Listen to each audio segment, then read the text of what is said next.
Well, welcome to Cold Hard Trash CRT episode number 77. I'm your host, Trashcan Jones. And I'm Breeeeeg, your fellow host. We just got done playing a lot of Kirby Air Riders, right? That's what the sequel's called? Yeah, Air Riders. Super fun. Super fun. It's sequel of a 20-year-old game? Yeah, I mean, everybody's been clamoring for it. It's still good. Yeah. Just not too many years ago, I was playing Air Riders with my friends on the GameCube. Yeah. That game's the shit. The big thing has always been City Trial, and they knew it when they didn't know that it was going to be like the best mode when they first released the game, like the original one. They learned by now. They know that that's what everybody's here for. But they still made the other modes like better to play.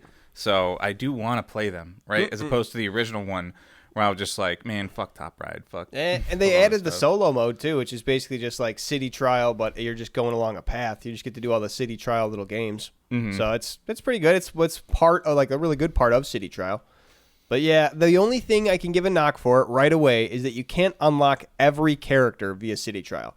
Most of them you can, but some of them you have to play the other modes, which I get. It's whatever. Also, it's a very new game. Right. Like, we don't know this for sure because unless like the guides were made by data miners, but it's probably just people that played the game and like were looking at it. But there's also evidence in the game that you can't unlock Rick, the best character, in City Trial, and that being that you can look at what the unlocks are, and you can see the section where there's characters, and I didn't see Rick there. Yeah. But Rick is a big hamster. He's very cute. We unlocked him. We unlocked a lot of different hats for him, so we can customize our Rick, and yeah, he's the best. It's just a hamster named Rick. It's so really not a name, I would assume, for a hamster, but it feels... right. And it's just a very, like, sort of real-looking hamster. Like, he's just got a very, like, good fur pattern on him. Like, you see that real HD. Yeah, he has the mindless look to him. Yeah, just the blank stare, the little pause The forward, only thing that really doesn't seem hamster-like to him is, one, the stature, the way that he stands up on his hind legs. Hamsters stand like that. Always? No. Not always, but they can kind of do it. Especially when you got them in the cage, they'll be like, oh, what's that? They also don't ride motorcycles, but that's beside the point. They also don't go and Rick the big mode. pink feet. Yeah, he does pink have pink feet. That's very Kirby-esque. Each character gets a special move in this game, and Rick's is to just go Rick mode, where he takes off the board and just starts running. He gets those pink feet firing. It's great. The only reason he doesn't do it all the time is probably because he gets tired. Yeah, just wants the board to do the work. Yeah, he knows that he's faster. He just starts running. He just takes off. He could run up building walls and everything. It's great. He's the only character we unlock. He's the only one we need. Yeah. We got all that different hats. We can customize our Rick. Rick Riders. Yeah, Rick Air Riders. Kirby's going to be the secondary character now. Hell yeah. It's so funny, too, because hamsters are already known for, like, big stuff and big things in their cheeks anyway. So then when he just does, like, the and, like, sucks up a thing, that's hamster mode. It doesn't even have to be, like, copying Kirby. He's just a hamster guy. Yeah. Yeah. I can't even think of the last Kirby game to come out at all. Like, I think Epic Yarn for the Nintendo DS. No, they did, like, a Dreamland-esque game, right? Like a side-scroller one recently, I thought. Did they? I don't know. I thought so. It might have just been like a remake of Dreamland, like for the Switch or something. I thought they made a Kirby game, though. I believe a remake came out, but Rick was kind of from the Kirby and the Crystal Shards. It's in 2023. Kirby's Return to Dreamland. It was a sequel to Kirby's Dreamland. Oh, and there was Forgotten Land in 2022. Yeah. They also made a Dream Buffet game, Kirby Fighters 2, and didn't play any of those. But he's been making games. Yeah, I mean, I played like the original like at least Nintendo Entertainment System Kirby's, but I never had an N64, so I never played any of those. Yeah, no, the only Kirby I played was I think a Game Boy Advance version of Dreamland, and then Air Riders. Yeah. Or Air Rider, and then Air Ride, and then Air Riders. Oh, Air Ride, yeah, it was the original one. You're right. Yeah. But, Rick was from apparently, like, around the N64 era, like Kirby and the Crystal Shards, type deal. He was in the TV show, but he wasn't like Kirby's friend. He's just like a guy that lives in the woods that they run into. Nice. And like show up to a couple things. There's the hamster man named Rick. It's such a good name. Because it's like it's a man name. It's not even like Ricky, like little Ricky the hamster. It's just Rick. Yeah. He's just the man Rick hamster. It's such a mature adult name for just like this little guy. He just got his little hands and his big feet he's sitting on. Love him. So, yeah. Rick Air Riders. Pick it up in stores today. Go and grab it. God, speaking of games that were just great in the past, Saints Row 2 has still been just absolutely one of the best games ever. I've been playing it on stream the last couple days, and it's a great game. It's a very clippable game. The amount of ridiculous and fun stuff that happens in it, it's awesome. Like I did all the EMT missions, so I got defibrillators that I can just take around now, so I'm just shocking people on the street. And you can revive people infinitely, so you can shoot them with bullets, then just bring them back. It was so. I never played the game, and I didn't realize like when you have like new territory, like you just have thugs there. Yeah. But they're dressed. They look like ninjas to me. So you walked up to this guy standing in front of the shop you wanted to own. It said, "Oh, there's something in the way. You can't do that right now." So you just shocked him with the defibrillator. He fell over, and then you bought the place, and he just walked away. You're the boss. He's like, "Sorry, boss, I was in the way." And it didn't kill him. You know, I only set the defibrillator to half, I guess. Like you can't really do that in the game, but he got back up. Yeah, you can customize the way your gang looks, and I like the ninja look because a lot of them are just like, you know, pretty basic, like, oh, preppy, or like just regular gangster, or SWAT team's another one I like, where they're all just like paramilitary people. But ninjas is funny just because they're just got black and purple ninjas dressed around running the streets everywhere. Yeah, you run into like, you like get into shit with the cops, like literally forever, and every once in a while a ninja just comes out and just starts beating them up. Yeah, ninjas just come in with AK-47s and start shooting the cops. I'm like, thanks, fellas, I'm gonna take off. It's pretty great because it's like during obviously the beginning sections of the game, it's the other members of the gang that are roving around instead of your members. So like the members of the rival gang. So if you like, you know, mess with them, then you get like a second set of notoriety. So like not only the cops are coming after you, but now this gang is starting to target you. So once you take over the territory, now it's your guys that are over on the streets. You don't have to worry about that notoriety. You could smack them around all you want. Shock them with paddles, and they'll get out of the way. Sorry, sir. You're the boss. Everyone, like, I'm sure everybody knows that this is how you, as the boss, behaves, and they're still joining the gang, right? Yeah. Like a lot of perks. A lot of perks of joining the Saints. Yeah, they don't need this life of crime, but obviously it's valuable enough. And just the amount of customization, too, is crazy. Like, GTA 5 is fun and whatnot, but, like, I can't take a bulldozer into the garage and put a golden scoop on it and, like, do all this different stuff like I can in Saints Row 2. It's just the right amount of wackiness to it. And, like, the wackiness and realism, because, like, you know, cars that are really low to the ground, like, especially those ones that have side skirts, like, they can't take curbs. And not only, like, oh, they're going to hit curbs and kind of do it at a wacky angle. No, they're going to hit the curb and stop. Because the frame is low enough to where that's what can happen. Especially, it's supposed to be like a facsimile of Detroit, part of Michigan, the developers have said. So, like, them Michigan curbs are sometimes high up there. If you're not driving a big lifted truck, you're just going to be skipping curbs all day long. Especially when people are trying to fishtail you while you're getting away from the cops. It is so annoyingly realistic how, like, driving can be in that game. But then you can also just flip handbrake turns at the, you know, drop of a hat. Pretty fun. I mean, you were doing the missions for Mayhem, which was also really funny that you would like plow through crowds of people, and each one would be like $250, $600, and then you hit a single fence, and it's like 1,600. And you just like plow down like fences. Yeah, there's so many in a row, and it like you get a multiplier that goes up by 1 each time. So like the first fence will be 16, then the next fence will be 18, then by the end of the fence thing, they're like 5K a fence. And you just keep going and plowing through people. Yeah, they only get up to like, you know, like 6K per person at like the max. And they're running. Right, you can't. It's hard. But fences, parking meters, and I learned in the Chinatown district those outdoor markets, because there's so many little bits of debris on the tables. You can just rack up, shoot them with a rocket launcher. Yeah, just rack up crazy combos. It's so hard though. I tried a little bit of that again today, and I couldn't beat it. It's a $500,000. Yeah, it looked really hard. It's hard. It's only like level 4 of that one too. I have 2 more after that. I don't even know what I'm gonna have to do. It's going to be ridiculous. Yeah. Well, my one piece of advice is stop just carjacking random Joe Schmoes to break the fences because in all likelihood, whatever car you're going to pick up is not going to be able to handle those curbs. Yeah. And, like, not going to be able to just go straight through all the fences. And... I tried it today with the bulldozer, and I still couldn't even get it. It's hard. The fence posts are really in there, especially if you don't have the speed to go through them. You just get, like, stopped up real easy. Mm-hmm. And if I can build up speed, but then the cops will just come and smash into my wheel wells, and then, damn, terrible. I can't cause the mayhem I need to. Mm-hmm. And this is the same character from Saints Row 1? Yeah. Okay. So they're actually starting to make a Saints Row, or not starting to make, they're starting to hint at wanting to make a Saints Row prequel. Which is, we kept talking about the other day about how the one clip we had talking about Saints Row 1 is still going like big viral on TikTok and Instagram. Crazy. But maybe... Both? Yeah, I mean, TikTok, I still get the same, like 99 plus notifications almost every day. Really? Yeah. I didn't know it hit both. So it's not a fluke.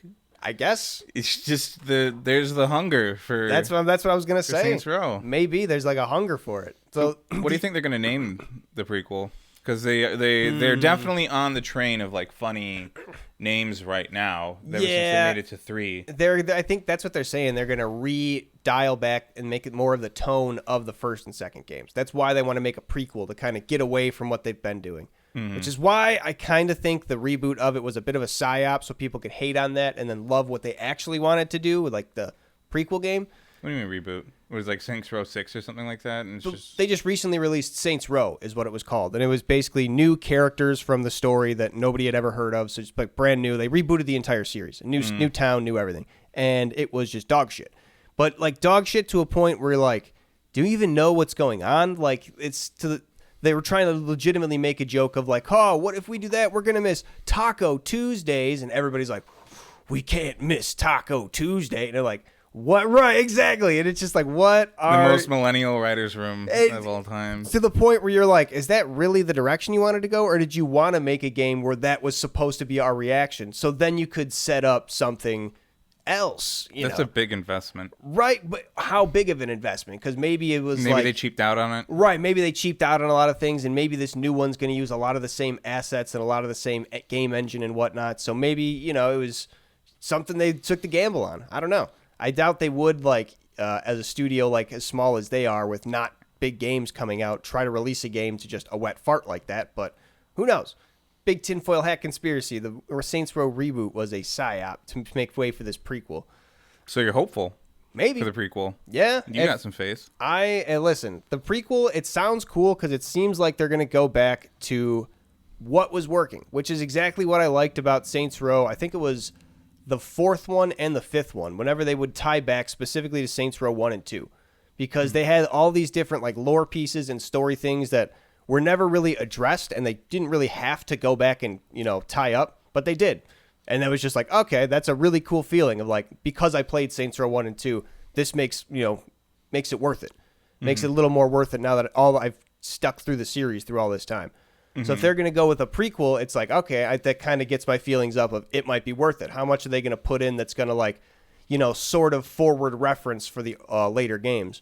You see how characters meet for the first time that knew each other by the beginning of the first game. And in Saints Row 1, you start off as obviously this no-name guy who gets recruited by the Saints gang. And one of the first things you learn is that one of the rival gangs is ran by this guy, Ben King. And the leader of the Saints gang, Julius, and Ben King used to be best friends.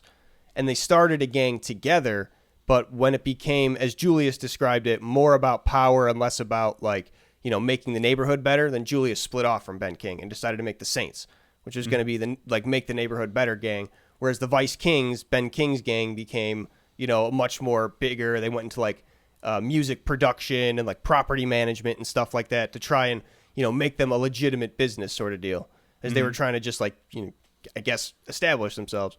But the prequel, it's so funny that's the whole idea behind the Saints, and then watching you play the game, and it's like, all right, go steal 5 hookers from their pimps.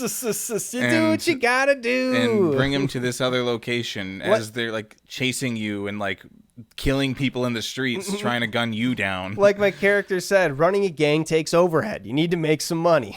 All right? You do what you got to do. But the for the neighborhood. Exactly. It's for the betterment of the neighborhood. Literally, the first one for like stealing the hookers is like, oh, the massage parlor in the town's going to shut down. And he's like, what? This is a neighborhood institution. I got to help out.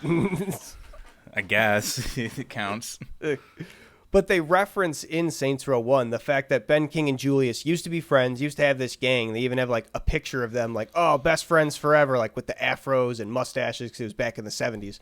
So you're going to get, hopefully in this prequel, a 70s open world crime in the style of Saints Row, the good Saints Row. They're basically trying to, sell you the moon and the stars. They're going to give you everything you've always wanted with it. No, so, I mean, it is good. They got good things going for it. Going into that backstory between the two, how it ends up. But right. I don't know. I just also kind of like the concept of prequels. And here's a big thing about a prequel. What would you say the relationship of Saints Row 1 is to Saints Row 2? What would you call Saints Row 1 in relation to Saints Row 2? I guess just like the background setting. Because the only really thing you need to know from it is that there was a gang called the Saints, and you used to be like basically the owner of it, second in charge, and got blown up.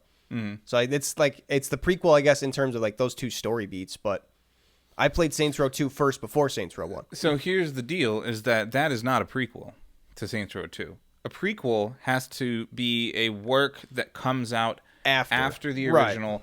But the setting of it is prior to the events of the original, as opposed to a sequel which follows up on the events in the original. Right. So the setting is still before and also came out before. So Saints Row 1 is literally just its predecessor, it would be? Yeah, I don't know what the word, like if there's like an ordering word for this in particular, but I like predecessor. Yeah.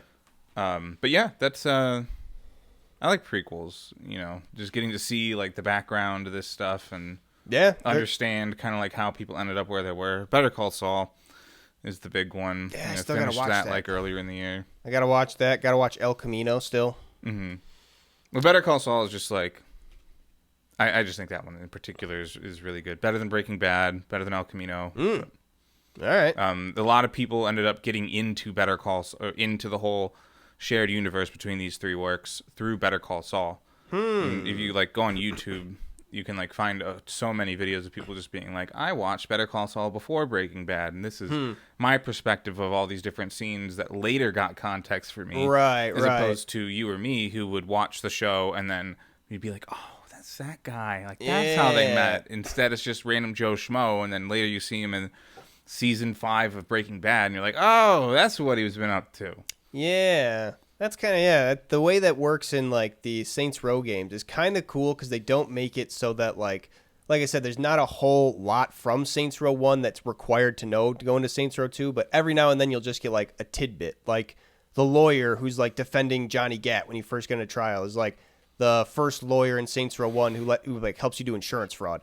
So, like, now he's actually, like, he's got his own lawyer practice and is defending big-name clients. And you can see that if you knew in Saints Row 1, like, you kind of, oh, that's legally. And that's why he's the one that's there. Right. Like, that's why he's there, because of your work that you did in Saints Row 1 and stuff like that. Like, here's, I guess, a little one that is inconsequential, but the guy that owns the pest control business in Breaking Bad that they end up purchasing, his name is Ira.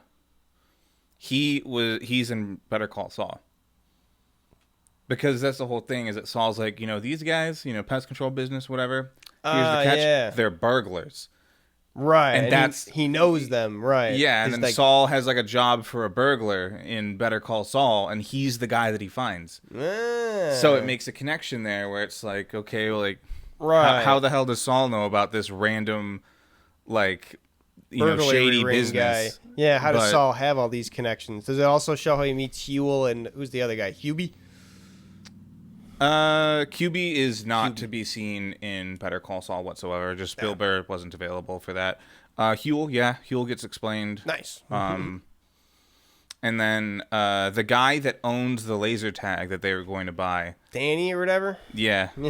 He is in Better Call Saul, but that was never like a clear connection because you never see him in Breaking Bad. They but talk Vince about Gilligan was like, that because the character in Better Call Saul is also named Danny. Yeah. And so Everybody someone was like, needs "Is a that the Danny." same Danny?" He's like, "Yeah, it is. We actually thought like we wanted to tie that in, but the character was only in the first couple seasons, and like, they didn't." Well, they go it back. Wouldn't have been good use of screen time. They to go bring back him the back. one time when he actually has his laser tag place up when they're looking for I forget where. They're looking for laundering the money. Yeah. I forget. They go like actually drive there, and they're like, no, and they're like, come on, no, hear me out. Mm-hmm. Yeah, I like prequels for that type of stuff. And we've talked about dramatic irony like a couple times, I guess, in recent episodes, and that's prequels are like just completely filled with it. Like we know what happened to you, right? And like you're setting these things in motion, and you're like, we know why that's a bad decision. Yeah, I have a really tough choice. And I'm going to decide to go with this one. And we always knew that he was going to go with that one. But we get to see how these characters come to those decisions in the first place. Because all the way in Breaking Bad, you're like, what kind of fucking idiot would make that decision? Right. But you understand why, the context. Right. It gives you more context of why they would even, like, start that train of thought for themselves. Yeah. Mm-hmm. Well, let me know whenever you start it. Yeah, I got to get on that. I haven't been watching anything as of late. Also, Saints Row thing. Specifically, you were talking about the defibrillator. Yeah. Have you ever read any of My Hero Academia Vigilantes? No. Is that the one where like explains what's his name? Scar? Whatever his name with the dude who has the blood quirk? I forget his name. It wasn't Scar. Stain was his name. So, I mean, it doesn't... Kinda. It's a prequel series to My Hero Academia. It has a different guy writing it and drawing it. But he's he's close enough with the guy that actually was making My Hero Academia that like they would work together to like make sure that the universe was consistent. Oh. And it's about like there's a main character that's also like an All Might super fan who isn't in that universe. And it's his story as like a vigilante because he's an unlicensed hero, but he still wants to do good. Okay. And there's a couple of other characters that he works with that, like, they're there for the most part, but some seasons they're not. He's the main character. Sure. Then there's also Eraserhead is there. He's kind of like has his own storyline going on at the same time. And one of the guys in the main crew with our main character is named Knuckle Duster. And he's a dude with no quirk whatsoever. Very mysterious. He's basically Batman without all the tech. Just big and strong. Big, strong guy. He'll, like, fight people with quirks by just, like, they'll be monologuing and he just socks him in the face. He has brass knuckles. He hits him so hard that, like...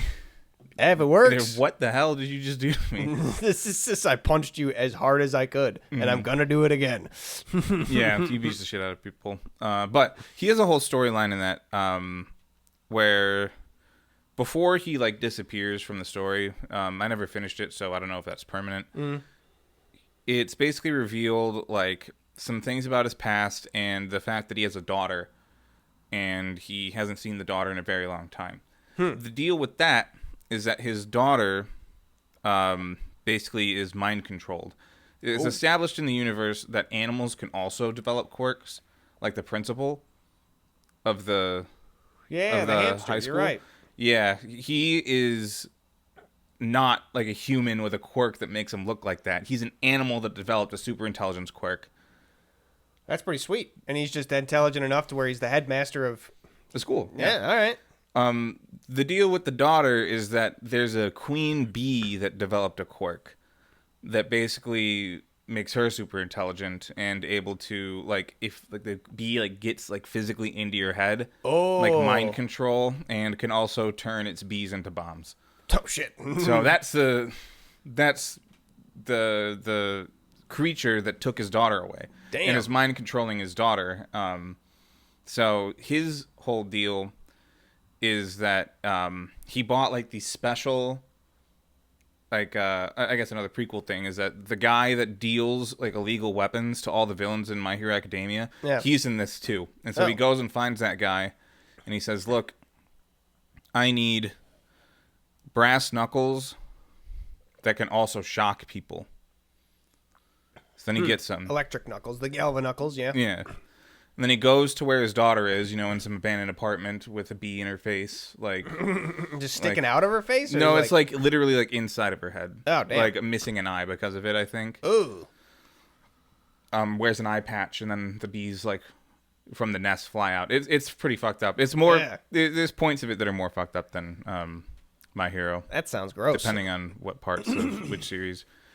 So he comes, and then he beats her up with these electric things, and then like shocks her to like kill the bees in her head, like completely wipe them out. Then he takes, and she's like in cardiac arrest at this point. Then he takes the electrical brass knuckles off, opens it up. It's a defib, and then he uses that to bring her back. That's the end of his like story. Oh shit. Good thing there was a defib in the knuckles. It goes back to Saints Row, how you would go around and you'd kill people with the defib and then just bring them back. Yeah. You stop the heart and start it back up. That's a plot point in the story. That's wild. That's all I could think about when watching your stream. That's crazy to think that's your fucking bee-faced daughter. God. Yeah, right? It was probably really hard for him, but he's like, look, yeah. I'm tough. I know that I can make this work. This might be the only way that I can save my daughter, so I will have to do it. Ugh. And zap her.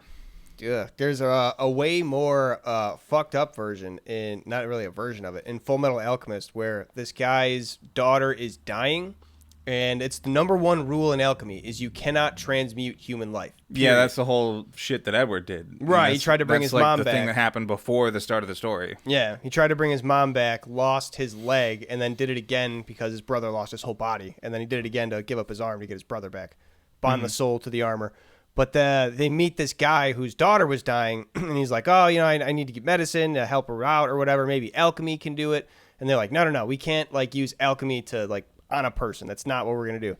So they leave, and when they come back, he's like all mad scientist or whatever. He's like, I know about this one. I fixed her. I just basically alchemized her with this, the dog, the family pet that we had because it was healthy, and now I can keep her forever. And he just basically has this chimera human dog. It's just like a human soul trapped in a dog body and like can't like do anything. It has like the human hair and looks really upset about its situation. Looks really in conflict with its being, essentially. And they're like, oh my God, what the fuck's wrong with you? Super fucked up. Super fucked up. Parents in grief do some crazy shit. Or have to do some crazy shit. In your case. Yeah, well, then Knuckle Duster pulled it off. Yeah. He won. Knuckle Duster is a good ending. There's Chimera Dog, not. Yeah, there's no like league of everybody studying defibrillator hands that say no, you can never use that on a human. Right. It's been fully tested. Like, nah, you just do the thing. Also, while the series isn't about that, Stain is in fact a character in Vigilantes, and he does show up, and it kind of gives a little bit of backstory about why he's the way he is. Sure, why he hates heroes or whatever. Not really that part. He's a vigilante too in a way, where he just go around and kill like Yakuza bosses and stuff like that. Sure. He runs into Knuckle Duster, sees him as a villain, and then like he runs up to get him, and then he just gets socked in the face as well. Breaks his nose really bad. Makes sense why he has the thing over. He goes to the bathroom somewhere after like running away and cuts off his nose entirely. Oh, that's why he looks like that. Oh my God. And then he's crazy enough at that point, right? Yeah. Probably only gonna get crazier from there. God damn. So yeah, scramble his brains with that punch. Mm-hmm. That's fucking nuts. Yeah. But he was already kind of crazy. He was like a murderer. But. Yeah, I'd be murdering Yakuza bosses, I guess. Yeah, it's one of those things like you start with like, oh, I'm doing it for good, and then eventually you just go down the hole. It's fucked. And he tried to kill a guy in an alleyway. Was not a part of any gang. Yeah. Damn. Yeah, I need to watch more My Hero. I haven't caught up with it in a long time. Well, Vigilantes is getting an anime now. Oh, really? Yeah, it started like a couple months ago. That's pretty cool. Is it by the same like company that animates My Hero Academia? I think so. I mean, it looks fine. Good on him. Starting from, I assume was it from just like a fan perspective? You said he was like friends with the guy who also wrote My Hero Academia. So did he like basically start this as his own like manga thing? It was sanctioned like from day one. It Okay. was like a part of the universe. He probably had his own manga that went on and like was finishing up. Yeah. He's like, I can do this. That makes sense.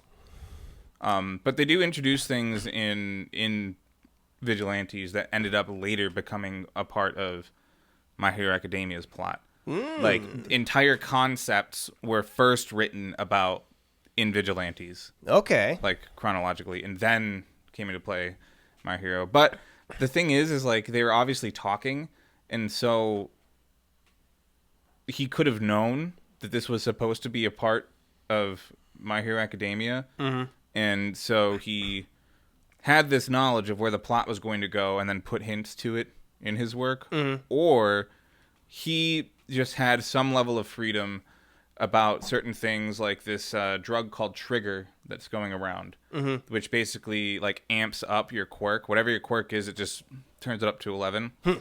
That shows up in season 3 of My Hero. That's one, again, where they run into the Yakuza. And they're distributing this drug, and then they try to develop a drug that deletes quirks entirely, but they were first distributing this drug that made you super stronger with your quirk. Yeah. So at the very beginning of the season, they run into a guy that has like swords growing out of him, and then he takes the drug, and then he just like shooting a beam of swords. Ooh. Because he had the drug. And so Trigger was being first like sold and stuff like that in the Vigilantes series, which is like cool 10 years before, right? Time wise, yeah. And some people, like, if you get like a really strong batch of the drug, you would like have permanent changes to your body. Like, there's these like grasshopper brother type guys where they have like this ability to like grow grasshopper appendages and do shit, and they have like a cousin or a brother or something that ended up taking Trigger, and then he's just like permanently grasshopper formed. Ooh, that's gross. Yeah, I mean, they like make it work. But, all right.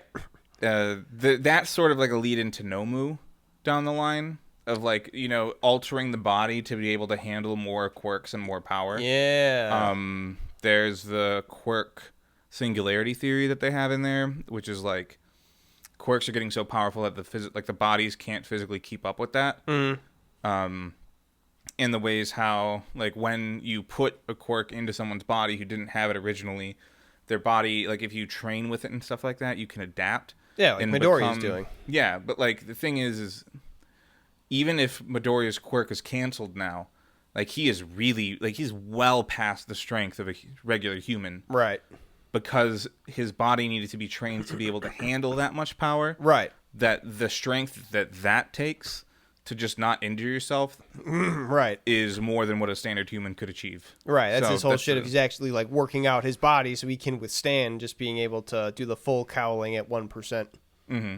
So yeah, that's how all that prequel stuff went. Yeah, Fullmetal Alchemist, since we were talking about it, is another one ripe for a prequel because it's a little bit of a spoiler. I won't tell you why. Excuse me, a little tickle in the throat. I won't tell you why, but they reveal at the end of the series that like their father had actually been like traveling around and like in the background the whole time while they were doing shit and just scattering. I won't even tell you what he's scattering around like in different parts of the island.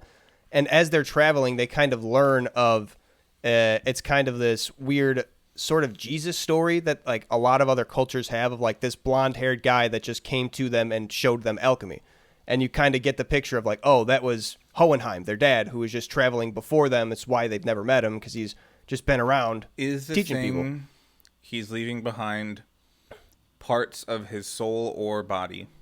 No. Okay. Yeah, but it's a good guess. But well, that's a bit of a trope that I can explain more in a minute. It's a good guess, especially in alchemy, because it's about like what you call it, what creating a human is, and having like a homunculus is like the main bad guy, and him. It's the homunculus and him splitting himself off, like all of his negative emotions. So you have like the 7 deadly sins, like all of his pride, all of his lust, his wrath, all those, whatever. I can't name them all off the top of my head, but he splits them all off into like 7 different people, so he can be like a perfect human. That's the main antagonist, is like the homunculus looking to be perfect. So it kind of it's not a bad guess, the soul. But it's ripe for a prequel because like Hohenheim's whole travel of like they meet this one girl who's like, oh yeah, our alchemy, because when we met this blonde-haired guy, we had a lot of, sick people. Our alchemy is used in a lot of like medicinal ways of like how to create medicine from just like the ingredients that are there. And also because we were like a hidden away tribe, we used it to use like stealth technology. So we can like put a portal up and then like have a whole thing here and transmute things to that portal from this one. Because that's how alchemy like made sense to us. That's what we needed it to do for us. And there's all these different societies like where they learned alchemy from this guy. He taught it to them and they applied it in these different ways that made sense to them. So it'd be a perfect thing for a prequel of like him teaching the alchemy to these people and them like trying to figure out how can we use like this transmutation thing for the betterment of our society. It'd be cool. It'd be cool to see all that. Yeah, I do want to get into Fullmetal Alchemist. Here's the deal: is that I want to start by reading the manga. I want to read it. You don't have to, but it's good. Well, the deal of Fullmetal Alchemist, as I understand it, is that you have Fullmetal Alchemist, which outpaced the manga and made up their own shit, like Game of Thrones. Right. Then there's Fullmetal Alchemist Brotherhood, which is like, okay, the manga is done, or at least like it's in its final, it's wrapping up right now. Right. So we're going to start the whole series over again with the knowledge of where it actually goes. And there's a point of divergence with the other series where they decided to do their own thing. Right. And we're going to keep the original story. And I don't know. Like the thing is, I will never, ever, ever be able to experience this as it was coming out, obviously. Right. But the perspectives that people who were longtime fans of the series come from watching the original manga and seeing it divert. And then everybody, as far as I can tell, says that Brotherhood is better. Yeah. But I want to form my own opinion on that by reading the manga first and then making my decisions on like how to feel about the divergence and stuff like that. I will say the only thing that will probably be a little lacking for you is the dramatic endings and dramatic backstories. Like they just hit a lot better in a cinematic format. Because like it's like as much as it would be like, not even to spoil anything, but like, their family dying or something like that. Like it hits a lot harder and it just comes across a lot more when you have like the music coming with it, when you have like the emotion of someone speaking, as much as it's like, not to knock manga, but I feel like you'll get more, more of an experience watching Brotherhood, Yeah. Sure, feel. I want to have like, the plain ingredients before I see how they spice them up. Yeah, fair. And I could be, I don't know, maybe it's a weird way to go about it, but I haven't even started it, so who knows? Maybe I'll just decide, fine, Do you read lots of other manga? I read My Hero Academia, and I read most of My Hero Academia Vigilantes, but the free manga website that I was using, skipped like a huge chapter. Oh yeah. In Vigilante, and then like I got lost or something like that after like. I never read that chapter that I missed. Right. So I just end up getting confused. Maybe I'll give that another whirl. I mean, I'll just watch the manga or watch the anime at this point, right? Because I read most of the manga, and then like if I catch up all the way on the anime, because this is how I read My Hero Academia. It was a finals week, and I like finished it, and it was like Wednesday. I'm like, cool, just gonna watch a shit ton of My Hero Academia because right. I liked the sports arc. And then I finished the entire series at the time, and so I just read the manga. I was like, I need more. Fair. Maybe I'll watch the first season of Fullmetal, and I'll just pretend that the rest of it doesn't exist, and then read the manga. I was gonna say, especially like the very beginning of Fullmetal Alchemist, like it's one of the like best intros in all of anime. Like him like doing the whole transmutation, like. Being excited with his brother, like, yeah, we're gonna go fix mom. Like, it's the best. It comes across so it's like a fucking hammer, dude. It's great. Guarantee to watch at least the first episode. So good. Also, I think it's really funny that Edward is the Fullmetal Alchemist with his brother, the Alchemist, who is made fully of metal. Yeah, that's who's not They always make that joke. They think he's the Full Metal Alchemist. Because he's the... Yeah, I like that joke. I think that's really smart. They think he's not only the Full Metal Alchemist, but the bigger brother, because he's bigger than him. Yeah, physically. Also, I just love the world of it, too. His auto mail that he has, because it's like Industrial Revolution, but like it's with alchemy, with magic basically have existing in the world. So they have like this automechanical chainmail that they can wear on their arms and legs. They go to, there's a arc where they go to a whole town where it's like that's where automail got invented. Like that's what they used alchemy for. And there's like this girl with just like those spring legs, but they're also mechanical like bunny legs, and she could just like sprint along walls and shit. It's so cool. Super cool world. Just alchemy being a science just opens like so many different doors that you would like, oh yeah, that I guess if it worked like this, it would work that way. Shit. All right. Like there's the first thing they say of like there's laws you can't turn lead into gold. Because the government like overrides alchemy, like they oversee who gets to be an alchemist or whatnot. So like when you're an alchemist, you can't turn lead into gold. Like it's just can't just be a charlatan. Ruin the economy, right? You can't just be a charlatan and ruin the economy. Like we got to set that. If like only one person was physically capable of doing it, they could keep themselves secret, right? But every alchemist can do it. Alchemy, and its properties. You register yourself because if you get caught, I'm assuming without being registered, you get in trouble. Yeah, very big trouble. That's what like the whole impetus of it is they're on a quest to find the Philosopher's Stone, so they get like sanctioned by the government. They're just like going out and investigating rogue alchemists.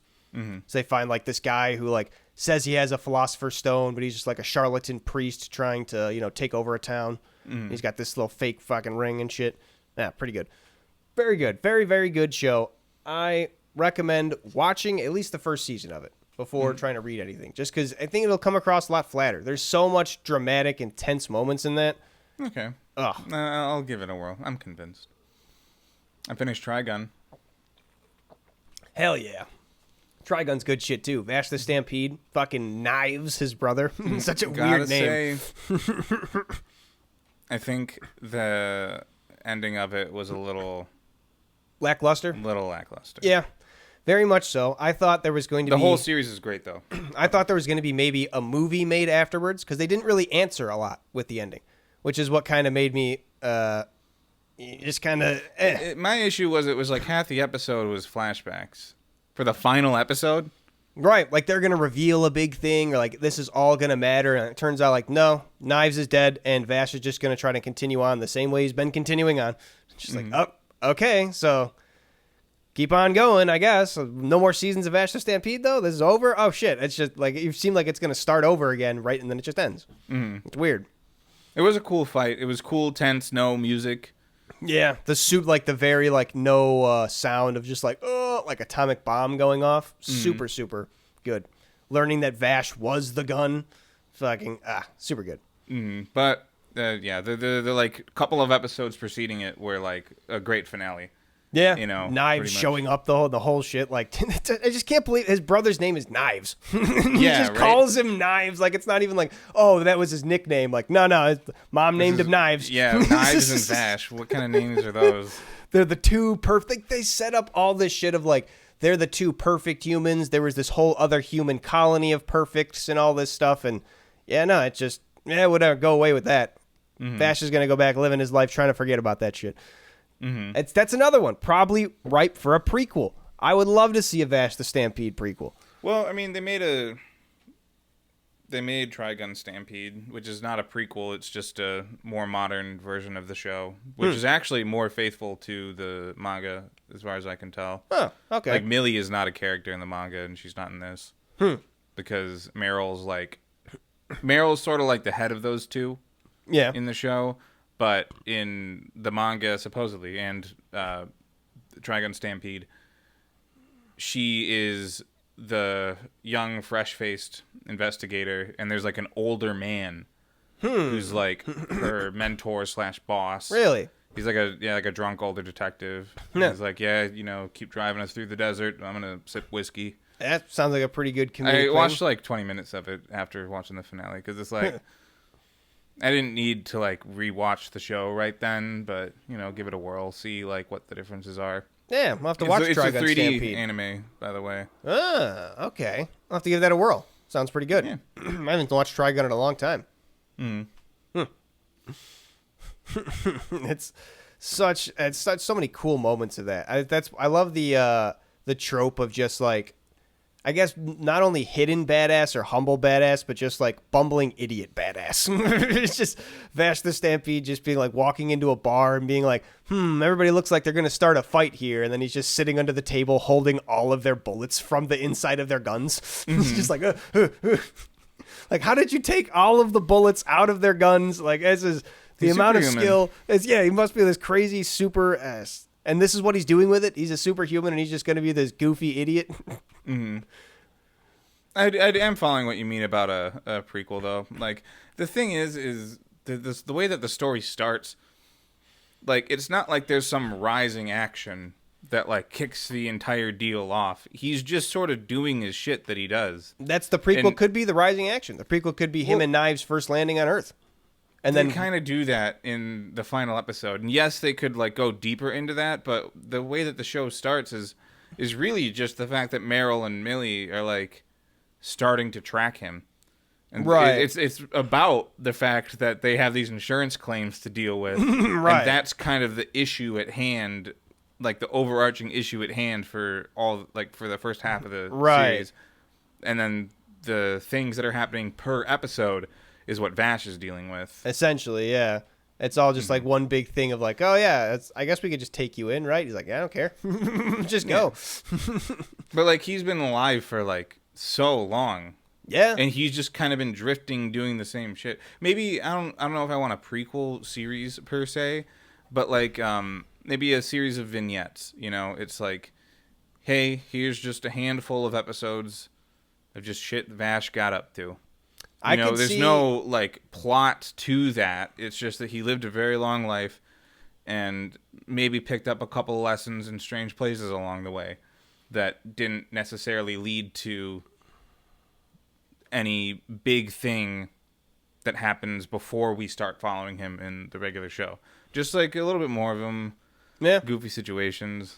I don't know. I think you could, because while they did do a lot of like, or a little bit of when Vash and Knives landed, you could definitely go like into what made him do the first impetus event that got him the bounty as Vash the Stampede. Because they don't really talk about. I guess They don't talk about why he first fired off his Omega gun. Like maybe did Knives trick him into doing it? Did like first get into a fight where he did it? And, you know, like you could do the whole shit into that. Where the ending of. There. I think they and I think Knives did cause it. Knives causes the one that happens at the end, and that's when you realize like, oh, Vash like was the thing that shot him, or that killed that whole town. No, you knew that way earlier. Did you? Okay, maybe not. You know he's responsible for it, but you don't know that he's like literally the gun that shoots. Well, you see him do that. You see him do that, like... Do you? It's only one season, right? But there are a lot of shows of that era that have, like, a mid-season break. Like, realistically, you could have just made it 2 seasons. Because the episode right after his arm turns into that gun and he shoots it up in the air when he's getting, like, followed by, like, 2 or 3 of the demon guns or whatever they're called. Yeah. He's getting chased by them, and then he does that, and then the very next episode is, like, Meryl writing a letter, like, okay, this is a report so far on following Vash, and it's just all flashbacks. It's the very next thing you see after the end of that episode. So it's mid-season that he does it the first time, and then at some point in the second half of the season, you put together that, like, Knives caused him to do that, and then that links back to the lady that can fix power plants, right? Who was like, "I'm gonna kill you, Vash, because you blew up my town when I was a kid." Because he said she realized that he's Vash the Stampede, right? Mm-hmm. They still could go more into it because you know that Knives caused it, but what exactly did it do? Because Vash is like this very adamantly, I don't want to kill people. Maybe he was like that even as a kid though, because he hated Knives for killing that butterfly. I don't know. Maybe what would cause him to do it? What would cause him even to get to that state? No, it was the spider. Oh, he to kills save the butterfly. Right, it was the spider to save. You're right. And he's like, no, we could have let them both live somehow. We could have saved them both. Yeah, I guess they would have to. They'd have to do a lot of work with it, you know. They could also do a sequel, a bearded Vash, like you I don't see think at the that's very ever end. happening. I think he's just some immortal young guy with. You see him with a beard at the very end, right? Yeah. Well, he shaves it, and then Yeah. I guess he could grow a beard. Yeah, He but like can when you say bearded is like a sign of aging. It's a sign I'm of like assuming it ruggedness. means like you're in a new stage of life, but he isn't really. I don't think he. Maybe he can't gets age, those with age, but he has like the parts in him are breaking down or whatever, so like he can't move the same way. I don't know. He's like a proto-human with all these different injuries and shit. Yeah, if they wanted to do a prequel, and they would probably need to go back to a specific point, such as blowing up the town of December. I think it was. And you just kind of have to focus on him, like having people that he cares about there. And just focus on the tragedy of how he's the one that ends up bringing the destruction. Right. That'd kind of be the deal, I guess. But yeah, I guess it is set up. It is set up for the show, but it's something you already know. Like it's not gonna reveal anything. Yeah, no, it wouldn't even have a lot of like what happened characters. in the You just show. learn about Vash and why he does a lot of different things. Yeah. And maybe it could be like, you know, they land like Vash is going to one town, Knives is going to another, and then they meet back otherwards, and Knives is like, yeah, destroyed the whole town. Everybody's dead. How'd you do? And Vash is like, what? Yeah. Let's call the studio. Let's see if we'll get him on work. Yeah. On this. We can put him to work. Yeah. What was it? Who made Trigun? You just watched it. Who was the studio? I don't know. All right. Well, We'll step 1, Google that. Step 2, give him a call. him. Yeah. Step 3, profit. Yeah. Demand the sequel / prequel, either one. And when they ask how we would do that, we tell them, that's your job, dummy. Hang up the phone, wait for the check. Yep. Going back to business plans. That's some stuff we talked about a lot more a while ago. That's big business right there. That's how we get our foot in the door. All right. Getting the big checks from the big anime companies. Hell CRT yeah. International. Yes, sir. The international brands. You know how to speak Japanese? Not yet. If the company funds, they'll pay us to learn Japanese so we can do more Japanese business. Will pay us. Yeah. All the higher-ups, a.k.a. us. Yeah. Well, that's about a good time to call it for this episode of CRT Cold Hard Trash episode 77, right? Yep. Yeah, I got it right. Front and back. I'm good with it. If you enjoyed this episode, be sure to give it a little bit of engagement, a 5-star, a comment, any kind of like that. We would appreciate it. If you had a good time, but if you didn't have a good time, then don't leave any of those things. And you know what? Just go on about your day. But still tell people about us, even if you had a bad time. Because if it wasn't for you, it might be for somebody else. So don't count us out. Till next time, Yeah, though. I'm with that. Yeah, whatever you said. Thank you. Goodbye.